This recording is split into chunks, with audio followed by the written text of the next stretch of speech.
Hi tears, இன்றைக்கி இந்த வீடியோவில் என்னுடைய morning to afternoon day in my life தான் பார்க்க போகிறோம். அதில் வந்து ஃபஸ்ட்டு காலையிலேயே எந்திரிச்சோடனையும் பல் விளக்குறனோ இல்லையோ ஃபஸ்ட்டு பூ பறிக்க சொல்லுவாங்க எங்கள் அம்மா. அதனால பூ பறிச்சிட்டு இருந்தேன். அதுக்கப்புறம் நான் ப்ரஷ்ஷும் பண்ணிவிட்டு வந்துட்டேன்.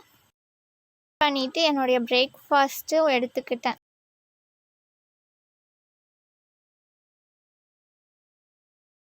அதுக்கப்புறம் என்ன பண்ணுறதுன்னு தெரியாமல் கொஞ்சம் நேரம் டிவி பார்த்துட்டு எனக்கு ஒரு ஹேர் பேக் போடலான்னு தோணுச்சு. அதனால ஹேர் பேக்கையும் ரெடி பண்ணிகிட்டு இருந்தேன்.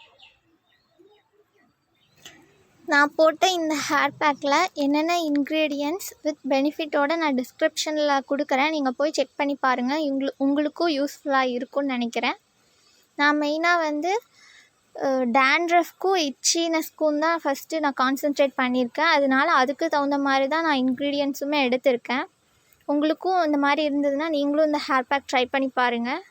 ரொம்பவே ஹெல்ப்ஃபுல்லாக இருக்கும். நெக்ஸ்ட்டு நான் ஜடையெல்லாம் ரிமூவ் பண்ணிவிட்டு சிக் எடுத்துக்கிட்டேன். நைட்டு தான் நான் எண்ணெய் தேய்ச்சிட்டு பின்னல் போட்டு தூங்கியிருந்தேன். அதனால சிக் எடுக்கிறதுக்கு ஈஸியாகவே இருந்தது. நீங்களும் ஹேர் பேக் போடுறதா இருந்தால் நீங்கள் ஆயில் அப்ளை பண்ணிவிட்டு அதுக்கப்புறமா ஹேர் பேக் போடுங்க. ட்ரை ஸ்கேல்பில் நீங்கள் ஹேர் பேக் போட வேண்டாம்.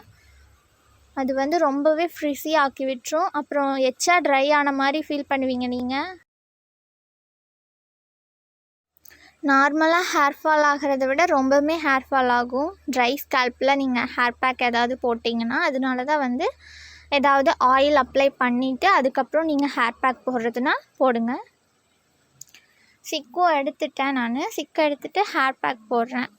ஹேர் பேக் மேலே எல்லாம் அரைச்சதுக்கப்புறமா நான் கேஸ்டர் ஆயில் மிக்ஸ் பண்ணியிருந்தேன். அதனால தான் நல்லா மிக்ஸ் பண்ணிகிட்டு இருந்தேன்.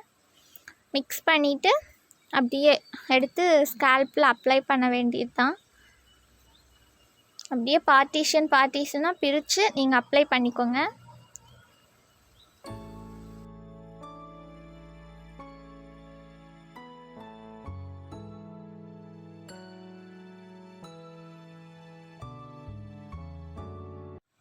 நான் மெயினாக பின்னாடி தான் தேய்ச்சிட்டு இருந்தேன். அதிகமாக அப்ளை பண்ணிகிட்டு இருந்தேன். ஏன்னா எனக்கு அந்த இடத்துல தான் ரொம்பவே இச்சியாகவும் இருந்தது. அதனால நல்லா கான்சன்ட்ரேட் பண்ணி பின்னாடி நிறையாவே அப்ளை பண்ணிக்கிட்டேன். ஒரு இடத்த விடாமல் அப்படியே பின்னாடி முன்னாடி எல்லா இடத்துலையும் நல்லா அப்ளை பண்ணிக்கோங்க நீங்களும். அதுக்கப்புறம் நீங்கள் எண்ட் ஆஃப் தி ஹேர் இருக்கும் இல்லையா, அங்கேயும் நீங்கள் அப்ளை பண்ணிக்கோங்க. ஸ்ப்ளிட் எண்ட்ஸும் ரெடியூஸ் ஆகும். இதில் ஆலோவேரா ஜெல்லெல்லாம் போட்டிருக்கோம். அதனால் நம்ம நிறையாவே ஸ்ப்ளிட் எண்ட்ஸ் ரெடியூஸ் ஆகும். அப்புறம் மீதி இருந்தால் நீங்கள் எண்ட் ஆஃப் த ஹேர் அப்புறம் ஃபுல் ஹேர்லேயும் அப்ளை பண்ணிக்கலாம். அப்ளை பண்ணிவிட்டு ஒரு பன் போட்டுற வேண்டியதுதான். பன் போட்டுட்டு அது 30 to 1 hour நல்லாவே மண்டையில் ஸ்டே ஆகட்டும். அதுக்கப்புறம் போய் ஹேர் வாஷ் பண்ணிக்கலாம். அந்த கேப்பில் நான் கிச்சனில் பாத்திரம் கழுவிட்டு இருந்தேன். நம்ம வீட்டில் பிரேக்ஃபாஸ்ட் ஆகுதோ இல்லையோ, கிச்சனில் அதாவது சிங்கில் பாத்திரம் நிறையாவே ஆகும்.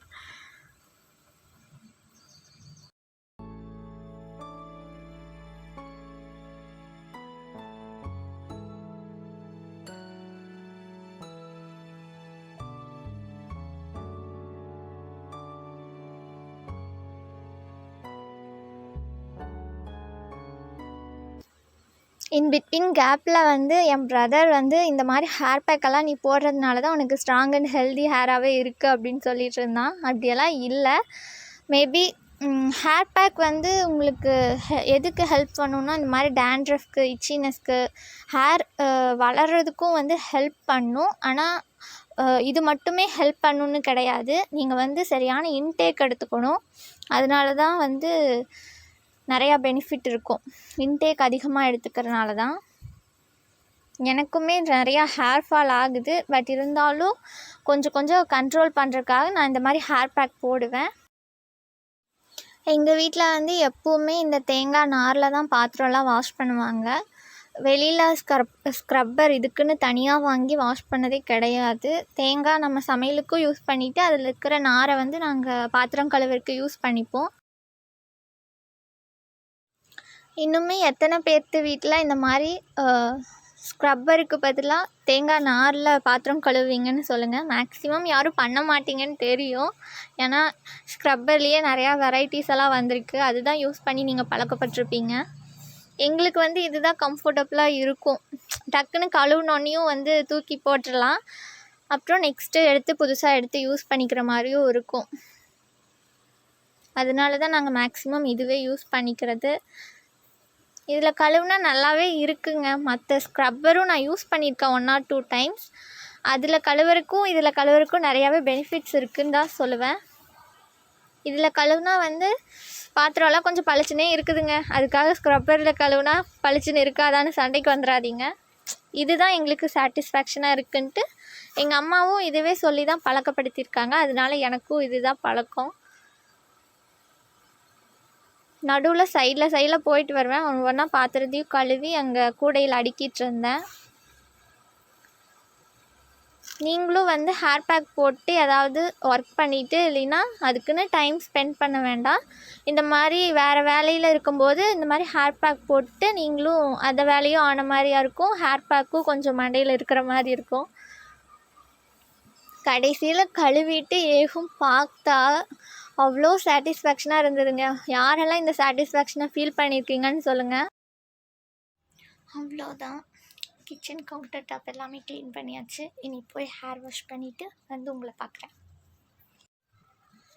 ஒரு வழியாக குளிச்சுட்டு வந்துட்டேன். இனி தலையத்தை விட்ட வேண்டியதான்.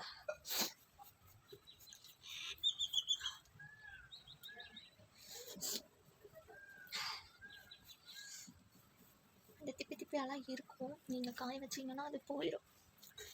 நீங்கள் அதை வடிகட்டி கூட யூஸ் பண்ணலாம். நான் யார் வடிகட்டிட்டு அப்படியே யூஸ் பண்ணிட்டேன். நல்லா அப்படி ஒத்தி எடுங்க. ரொம்ப ரஃப்பாக தேய்க்க வேண்டாம்.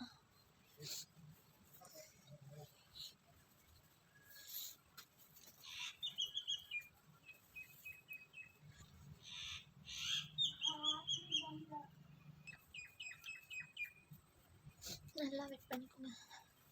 நான் அந்த சீரம் இதெல்லாம் யூஸ் பண்ண மாட்டேன். நீங்கள் யூஸ் பண்ணுறதுன்னா ஒரு 70% வெட்டாக இருக்கும்போது யூஸ் பண்ணிக்கோங்க. சிக்கெல்லாம் ரிலீஃப் ஆகிடும். அவ்வளோதான். இனி எல்லா வேலையும் முடிச்சாச்சு. கிச்சன் அப்புறம் கவுண்டர் டாப் எல்லாமே முடிச்சாச்சு. இனி குளிச்சுட்டு வந்தாச்சு. இனி என்ன பண்ணுறது, போய் ரெஸ்ட் எடுக்க வேண்டியதுதான். இனி அப்புறம் பார்க்குறேன். ரெஸ்ட் எடுக்கிறதுனா போய் டிவி இல்லைன்னா ஃபோன் இல்லைன்னா படுத்து தூங்க போகிறேன். அவ்வளோதான். பார்த்தீங்களா, எலி பால் மாதிரி இருக்கு. ஸ்ப்ளிட்டன்ஸ் நேற்று தான் நான் கட் பண்ணேன். நிறையாவே இருந்துச்சு. நீங்களும் ஒழுங்காக கட் பண்ணிடுங்க. கொஞ்சம் கொஞ்சமாக இருந்துச்சுன்னா நீங்கள் ஆலோவேரா ஜெல் எல்லாம் போட்டு இல்லைன்னா தினமும் ஆயில் வச்சுட்டு படுங்க. அப்போவே அது சரியாயிடும். பார்த்தீங்களா, அவ்வளோதான். கிளைமேட் பாரு, இன்றைக்கி க்ளவுடியாகவே இருக்குது. ஏதோ ரெய்னி சீசன் போல் இந்த சீசன். அதனால சீக்கிரமே நான் ஹேர் வாஷ் பண்ணிவிட்டு நீங்களும் சீசனுக்கு தந்தாப்பில் ஹேர் மாஸ்க் போட்டுக்கோங்க. சளி பிடிக்கிற மாதிரி இருந்ததுன்னா சீக்கிரமே ஹேர் வாஷ் பண்ணிக்கோங்க. பாய். இந்த வீடியோவில் சொன்ன ஏதாவது ஒரு விஷயம் உங்களுக்கு ஹெல்ப்ஃபுல்லாக இருக்கும்னு நினைக்கிறேன். இந்த வீடியோ உங்களுக்கு பிடிச்சிருந்தா கமெண்ட் பண்ணுங்கள், லைக் பண்ணுங்கள், சப்ஸ்கிரைப் பண்ணி பக்கத்தில் இருக்கிற பெல் பட்டனையும் கிளிக் பண்ணி ஆல்னு கொடுத்துக்கோங்க. அப்போ தான் நான் போடுற வீடியோஸ் உங்களுக்கு நோட்டிஃபிகேஷன்ஸில் வரும். இந்த வீடியோ உங்களுக்கு பிடிச்சிருந்தா கமெண்டில் ஒயிட் ஹார்ட் பண்ணுங்கள். எத்தனை பேர்த்துக்கு பிடிக்குதுன்னு பார்க்கலாம். ஃபைனலி எண்ட் ஆஃப் த வீடியோவுக்கு வந்தாச்சு. இதில் நான் ஏதாவது திக்கி பேசினதோ இல்லை பேக்ரவுண்டில் கறக்கிறேன்னு வாய்ஸ் வர்றதோ உங்களுக்கு பிடிக்கலைன்னா கமெண்டில் பண்ணுங்கள். நான் கொஞ்சம் சரி பண்ணிக்கிறேன் நெக்ஸ்ட் வீடியோஸ்லேருந்து. ஹேர் எல்லாம் ட்ரை ஆனதுக்கப்புறம் இப்படி தான் இருந்தது. நீங்களும் இந்த ஹேர் பேக் ட்ரை பண்ணி பார்த்துட்டு சொல்லுங்கள். பாய் பாய்.